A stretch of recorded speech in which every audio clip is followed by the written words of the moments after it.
Já reparou como alguns pesquisadores falam que um artigo foi publicado num jornal com o fator de impacto 15 ou 16 ou o que é que seja? Eu tô aqui hoje para te explicar o que exatamente esse número quer dizer. Como ele é calculado, por que ele é importante e quais são as armadilhas nas quais você não quer cair quando você estiver utilizando o fator de impacto para decidir aonde você quer publicar.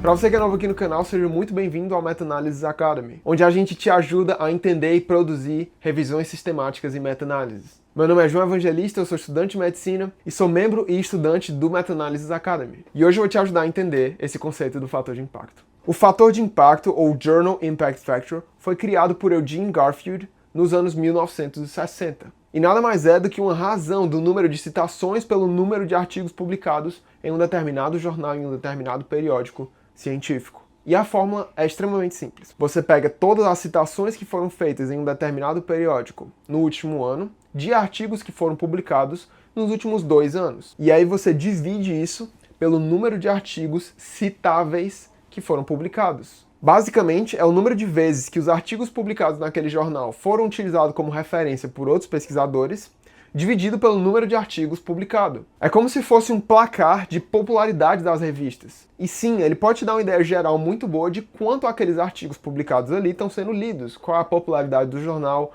overall, etc. Então, publicar em um jornal, em um periódico, que tenha um alto fator de impacto, provavelmente vai significar muitas coisas interessantes. Muitas vezes isso vai significar mais visibilidade, mais oportunidades de carreira no seu futuro, um maior financiamento para suas próximas pesquisas. No meio acadêmico, publicar em jornais que são extremamente fortes é levado muito em consideração em termos de currículo. E isso são só algumas das vantagens. Mas fica esperto porque tem um outro lado da moeda do fator de impacto. O fator de impacto vai medir a influência de um periódico, não de um artigo. Tem estudos super inovadores em revistas de baixo impacto e tem artigos super medíocres em revistas que têm alto fator de impacto. E além disso, essa métrica do fator de impacto é altamente suscetível à manipulação. Um jornal, um periódico, pode artificialmente aumentar o seu fator de impacto simplesmente aceitando muitas revisões de literatura que tendem a ser muito citadas. Só uma palavrinha aqui, se esse vídeo estiver sendo útil para você, se ele estiver sendo esclarecedor e respondendo suas dúvidas, considere se inscrever aqui no canal e deixar o seu like, porque tem muitos vídeos bons como esse vindo.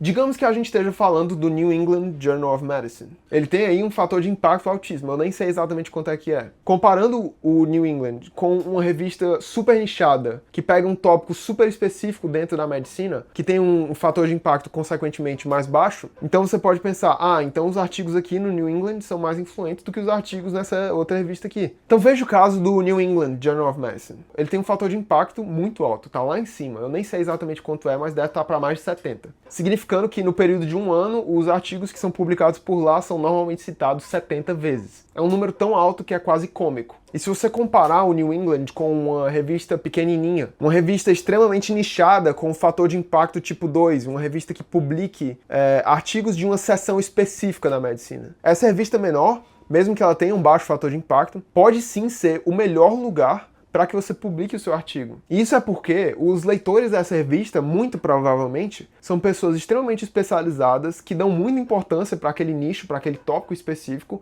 e que provavelmente vão levar com altíssima importância tudo que você colocar no seu artigo. Enquanto que talvez se você pegar esse artigo super nichado e publicá-lo no New England Journal of Medicine, por mais que isso seja muito legal, assim, no papel, na sua carreira, é bem provável que a maioria das pessoas que vai ler o seu artigo não vai dar tanta importância assim para ele. Você pode até ganhar credibilidade no papel, mas isso não significa que o seu paper é necessariamente mais reconhecido. Então tudo que eu estou te dizendo é que o fator de impacto é sim extremamente importante, mas ele é só uma peça no quebra-cabeça. Você tem que considerar o escopo da revista, o público da revista, se ela está indexada nas bases que você quer, tipo PubMed ou Embase, qual tipo de acesso que você quer que o seu artigo tenha, tipo se ele é Open Access, ou não, e se o seu trabalho se encaixa na linha editorial daquela revista. Se os objetivos daquela revista estão alinhados com o fato de que você está publicando aquele jornal. E se o artigo que você vai publicar vai de fato estar alinhado com os objetivos daquela revista. Então, galera, era isso que eu tinha pra falar hoje. Eu espero que esse vídeo tenha elucidado suas dúvidas sobre o fator de impacto. E se esse tiver sido o caso, mais uma vez, considere deixar o seu like aqui embaixo. E quaisquer questões, quaisquer dúvidas que a gente não tenha respondido, por favor, coloca aqui nos comentários que a gente vai tentar chegar nelas o mais rápido possível. E não se esqueça de conferir quais são os próximos eventos do Meta-Analysis Academy aqui no YouTube. A gente está sempre postando episódios de MetaCast,